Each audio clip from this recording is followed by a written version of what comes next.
trying to occlude those dental tubules. The management of dental sensitivity is primarily by the occlusion of the dental tubules. We will be seeing what are the various options we have. Already I said we have to exclude the common causes. If it is because of dental caries, that should be managed to handle the dental hypersensitivity. It is because of the cracked tooth syndrome, if it is because of pulpitis, if it is because of traumatized teeth, all those should be handled so that the sensitivity is properly handled on the chair. If none of these applies, then we call it a dental hypersensitivity due to other reasons. How do we evaluate? Normally on the chair side, when patients have multiple problems, it is very difficult to localize and identify which is the cause of, which tooth is actually causing the sensitivity. That can be very well handled by easily blowing with air on with the three-way syringe. That can help us. By probing the area with the instrument, which the patient clearly responds immediately by the sensitivity, or by, if we want to exclude pulpal cause, we should go with vitality testing, and the radiogram sometimes help us in identifying. How do we manage the sensitivity? Having understood what are the different causes of sensitivity, excluding the obvious visible reasons, managing them. Having understood there is dental hypersensitivity in the patient, we want to occlude the dental tubules and give relief to the patient. What are the various options that we have? We start with the oral health maintenance. That is the first step, as I already emphasized.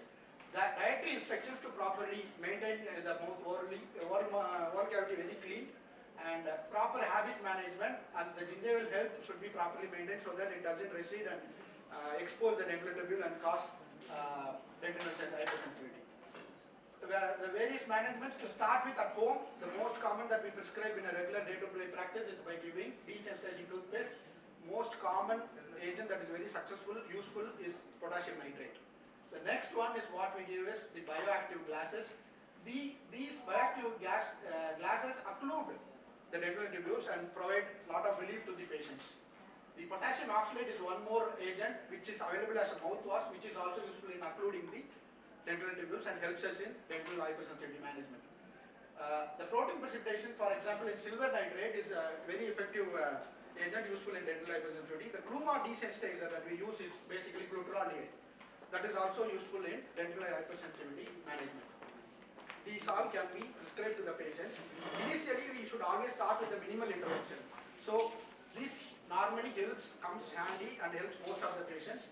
If this is not working, then we go ahead with the chairside management. If at all we want to manage in clinic, we go with sodium fluoride prophylaxis polishing paste, and laser treatment also is useful in by forming a biofilm, by forming a bio bandage over the dental tubules. Thus it occludes and thus results in dental hypersensitivity decrease. The covering of the netting surface, if there is a possible bigger lesion which can be closed by a restoration, or if the receded gums can be covered by doing a periodontal surgery and closing of the dental tubules, all this can help. The last possible option is the fluoride varnishes. These all can help in reducing the dental hypersensitivity. What are the advantages of the home care that we give to the patient? They can usually be managed well with home treatment modalities. This is cost-effective, safe, non-invasive. The patients are comfortable, simple to use. We have to clearly give them the instructions of how to use it 2 times a day. Normally, most of these paste that we prescribe to patients don't work more than 14 hours. So, twice usage is mandatory to have a desired effect in these patients.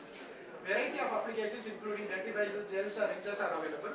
We have to modify and see what is best for that particular patient. Accordingly, recommend on that, and we should have always other options. If the patient comes back, we should be able to successfully handle them.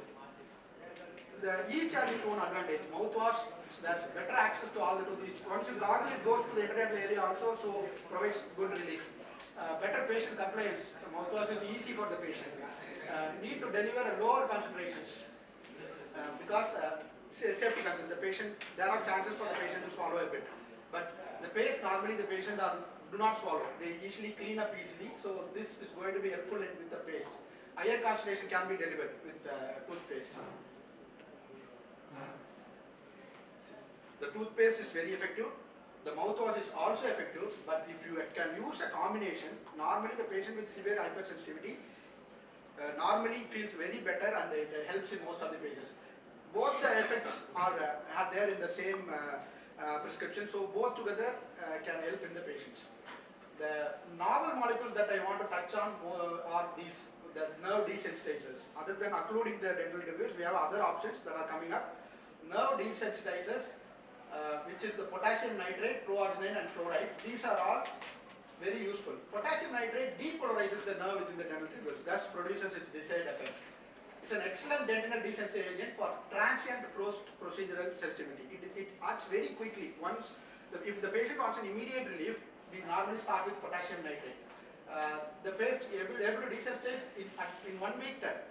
Up to 4 weeks there is nice, good relief. But the problem with potassium is they get flushed out of the tubules because of the outward flow of the dental fluid.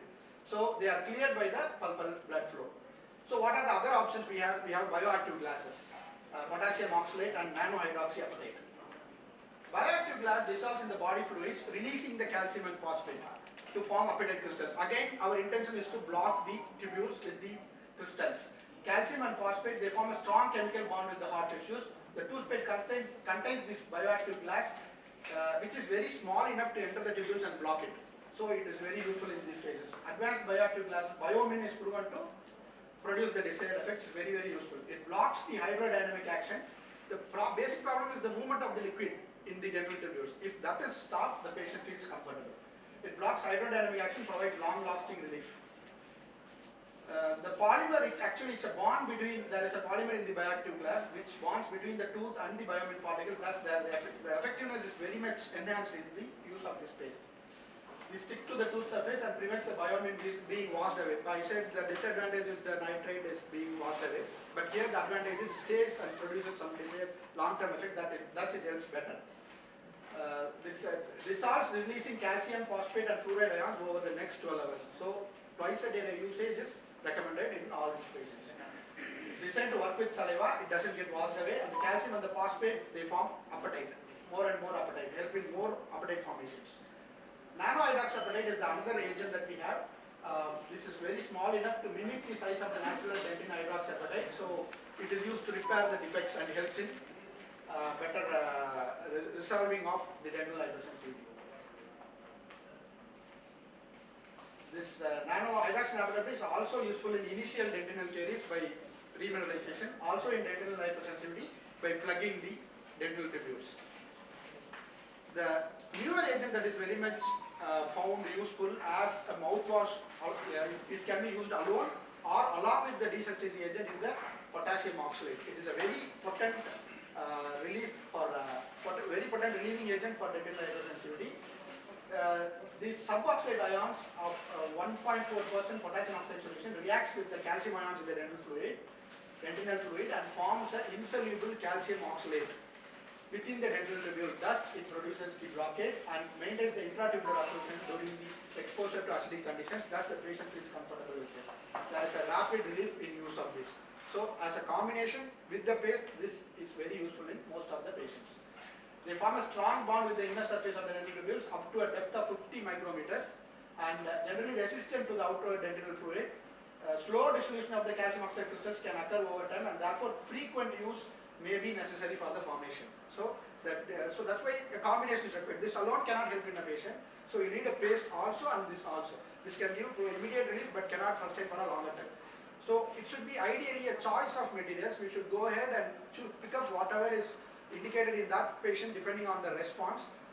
That's how we should be. What is the clinical evidence of all this? There are lots of studies which I'll try to run through the conclusions of all these studies. It will be too much to discuss the entire study, but I would say desensitizing toothpaste containing 5% potassium nitrate was significantly more effective in immediate pain reduction than the placebo toothpaste. Yes, it has been proven that potassium nitrate is useful for immediate reduction of dental hypersensitivity. The next is toothpaste containing nanohydroxyapatite or alone or supplemented with potassium nitrate was as effective as calcium sodium phosphosilicate for relief of dental hypersensitivity symptoms. So this is another thing. So we can use hydroxyapatite crystal also along with potassium nitrate in these patients. Toothpaste containing 5% fluorocalcium phosphosilicate was reported to be more efficacious than the other two toothpaste in managing the dental hypersensitivity according to this study. There is another study which says the potassium oxalate mouth rinse significantly reduced the sensitivity compared with the negative control, suggesting the mouth rinse was responsible for the clinical effect observed.